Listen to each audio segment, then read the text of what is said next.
दोस्तों इस वीडियो में हम स्टेट बैंक ऑफ इंडिया के सेविंग्स अकाउंट्स को कंपेयर करेंगे बैंक ऑफ इंडिया के सेविंग्स अकाउंट्स के साथ में। दोस्तों जानकारी के लिए हम आप लोग को बता दें कि ये वही सेविंग्स अकाउंट्स होता है जब आप इन दोनों ही बैंकों के किसी भी ब्रांच में जाते हो अपना सेविंग्स अकाउंट्स ओपन करवाने के लिए, तो बेसिकली आप लोगों को यही सेविंग्स अकाउंट्स ओपन करके दिया जाता है। तो दोस्तों बेसिकली इस वीडियो में हम यही डिस्कस करेंगे कि इन दोनों ही सेविंग्स अकाउंट्स में से कौन सा सेविंग्स अकाउंट सबसे ज्यादा शानदार होता है, किस बैंक में आपको अपना एक सेविंग्स अकाउंट ओपन करवाना चाहिए 2024 में। तो दोस्तों वीडियो को बिल्कुल भी स्किप मत करिएगा, और अगर आप चैनल पर पहली बार आए हैं तो प्लीज चैनल को सब्सक्राइब कर लें ताकि आपको ऐसे ऐसे नॉलेजफुल वीडियोस मिले सबसे पहले। तो चलिए इसी के साथ में वीडियो स्टार्ट करते हैं। दोस्तों जानकारी के लिए हम आप लोगों को बता दें कि स्टेट बैंक ऑफ इंडिया और बैंक ऑफ इंडिया ये दोनों ही बैंक गवर्नमेंट सेक्टर के बैंक हैं। इसके अलावा दोस्तों इन दोनों ही बैंकों में आप लोगों को मोबाइल बैंकिंग, इंटरनेट बैंकिंग का फैसिलिटीज देखने को मिल जाता है। इसके साथ साथ ये दोनों ही बैंक सेविंग्स अकाउंट्स के ऊपर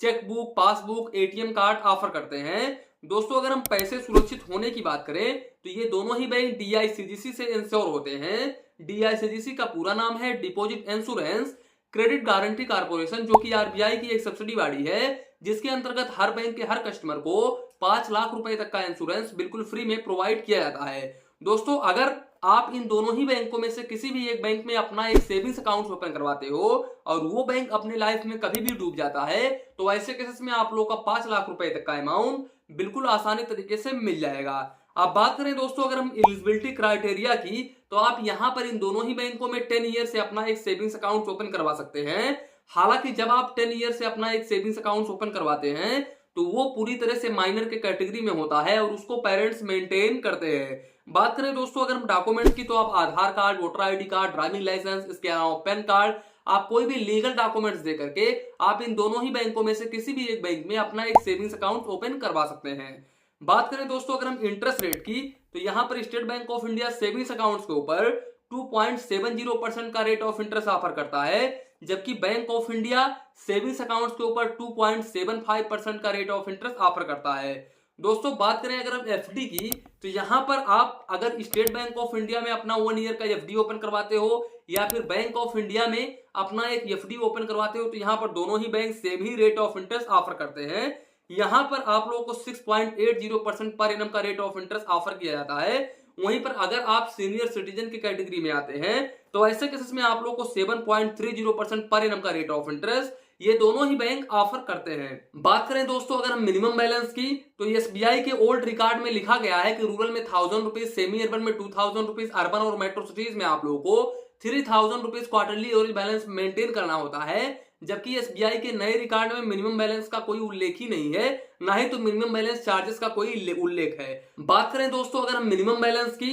तो SBI के ओल्ड रिकॉर्ड में लिखा गया है कि रूरल में 1000 रुपीज, सेमी अर्बन में 2000 रुपीज, अर्बन और मेट्रो सिटीज में आप लोगों को 3000 rupees quarterly average balance maintain करना होता है, जबकि SBI के नए रिकॉर्ड में मिनिमम बैलेंस का कोई उल्लेख ही नहीं है, ना ही तो मिनिमम बैलेंस चार्जेस का कोई उल्लेख है। बात करें दोस्तों अगर हम मिनिमम बैलेंस की, तो SBI के ओल्ड रिकॉर्ड में लिखा गया है कि रूरल में 1000 रुपीज, सेमी अर्बन में 2000 रुपीज, अर्बन और मेट्रो सिटीज में आप लोगों को 3000 rupees quarterly average balance maintain करना होता है, जबकि SBI के नए रिकॉर्ड में मिनिमम बैलेंस का कोई उल्लेख ही नहीं है, ना ही तो मिनिमम बैलेंस चार्जेस का कोई उल्लेख है। तो state bank of India minimum balance charges नहीं लेता है। हालांकि यहां पर काफी सारे लोग ये कमेंट करेंगे कि सर मैं जब स्टेट बैंक ऑफ इंडिया के ब्रांच में जाता हूं अपना एक सेविंग्स अकाउंट ओपन करवाने के लिए, तो वहां के जो कर्मचारी होते हैं वो 1000 रुपए, 2000 रुपए, 3000 रुपए डिपोजिट करवाते हैं, तभी हमारा जो अकाउंट है वो ओपन करके देते हैं। तो दोस्तों ये गवर्नमेंट बैंक है, तो यहाँ पर कर्मचारी अपनी मनमानी करते हैं। यहाँ पर अपनी मनमानी की वजह से ये लोग इंश्योरेंस भी कर देते हैं कस्टमर्स का बिना परमिशन के,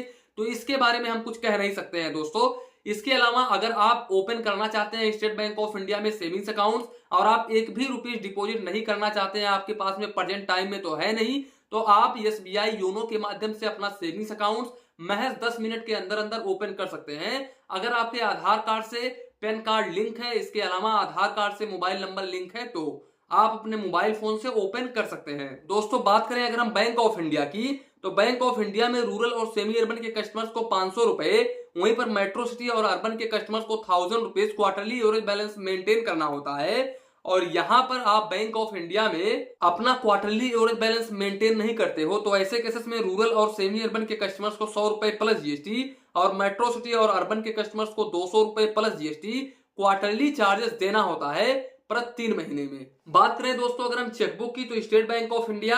10 पेज का यानी कि 10 पेज का चेकबुक पर फाइनेंशियल ईयर बिल्कुल फ्री में ऑफर करता है, जबकि बैंक ऑफ इंडिया 25 पेज का चेकबुक पर फाइनेंशियल ईयर बिल्कुल फ्री में ऑफर करता है। दोस्तों यहां पर अगर आप स्टेट बैंक ऑफ इंडिया में 10 पेज का चेकबुक लेते हो तो ऐसे केसेस में आप लोगों को 40 रुपए प्लस जीएसटी चार्जेस देना होता है, और अगर आप 25 पेज का चेकबुक लेते हो तो ऐसे केसेस में आप लोगों को 75 रुपए प्लस जीएसटी चार्जेस देना होता है, जबकि बैंक ऑफ इंडिया में आप लोगों को 5 रुपए पर लीव्स यानी कि पर पेज का चार्जेस देना होता है। बात करें दोस्तों एसएमएस अलर्ट की, तो स्टेट बैंक ऑफ इंडिया में एसएमएस अलर्ट बिल्कुल फ्री में है, लेकिन बैंक ऑफ इंडिया में आप लोगों को 15 रुपए प्लस जीएसटी क्वार्टरली यानी कि प्रति 3 महीने में चार्जेस देना होता है मैक्सिमम। अब इसके अलावा दोस्तों अगर हम बात करें कैश डिपॉजिट की, तो यहाँ पर स्टेट बैंक ऑफ इंडिया में आप 3 बार पर मंथ कैश डिपॉजिट कर सकते हैं। अगर आप इसके ऊपर करते हैं तो ऐसे केसेस में आप लोगों को 50 रुपए plus GST per transaction charges देना होता है, जबकि यहाँ पर बैंक ऑफ इंडिया में 5 ट्रांजेक्शन पर मंथ कर सकते हैं, अप टू 1 लाख रुपए तक फ्री होता है।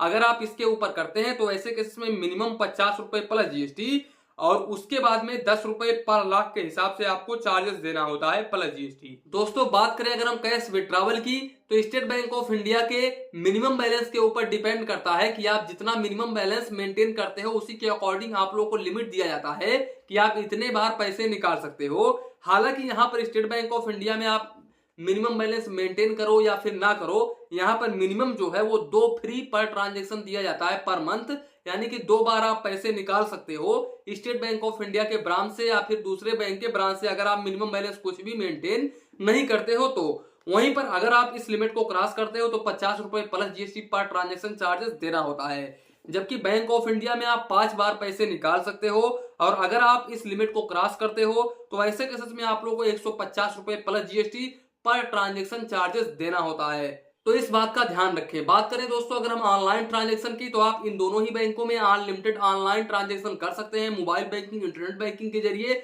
यहाँ पर कोई भी टर्म कंडीशंस ये दोनों ही बैंकों ने नहीं लगाया है। दोस्तों अगर हम बात करें डेबिट कार्ड की, तो ये दोनों ही बैंक क्लासिक वेरिएंट का डेबिट कार्ड ऑफर करते हैं। वो रुपए भी हो सकता है, मास्टर भी हो सकता है, वीजा भी हो सकता है। अगर हम इस डेबिट कार्ड के एनुअल फीस की बात करें तो स्टेट बैंक ऑफ इंडिया में पहले आप लोग को 125 रुपए प्लस जीएसटी हर साल चार्जेस देना होता था, लेकिन अब आप लोग को 200 रुपए प्लस जीएसटी हर साल चार्जेस देना होगा, जो कि ऑटोमेटिकली आपके अकाउंट से काट लिया जाएगा। जबकि बैंक ऑफ इंडिया के डेबिट कार्ड पर आप लोग को इशुएंस चार्जेस भी 250 रुपए प्लस जीएसटी, वहीं पर एनुअल मेंटेनेंस चार्जेस 250 रुपए प्लस जीएसटी देना होता है, जो कि हर साल आपके अकाउंट से काट लिया जाता है। दोस्तों बात करें अगर हम डेबिट कार्ड के लिमिट के, तो यहाँ पर स्टेट बैंक ऑफ इंडिया के डेबिट कार्ड से आप 40,000 रुपए पर डे निकाल सकते हैं, और 75,000 रुपए तक आप ऑनलाइन यानी कि ई कॉमर्स ट्रांजेक्शन कर सकते हैं। जबकि बैंक ऑफ इंडिया के डेबिट कार्ड से आप 25,000 रुपए पर डे निकाल सकते हैं, और 50,000 रुपए तक आप ऑनलाइन यानी कि ई कॉमर्स ट्रांजेक्शन कर सकते हैं। दोस्तों अगर हम कुल मिला करके देखें तो यहाँ पर स्टेट बैंक ऑफ इंडिया सबसे शानदार बैंक साबित हुआ है,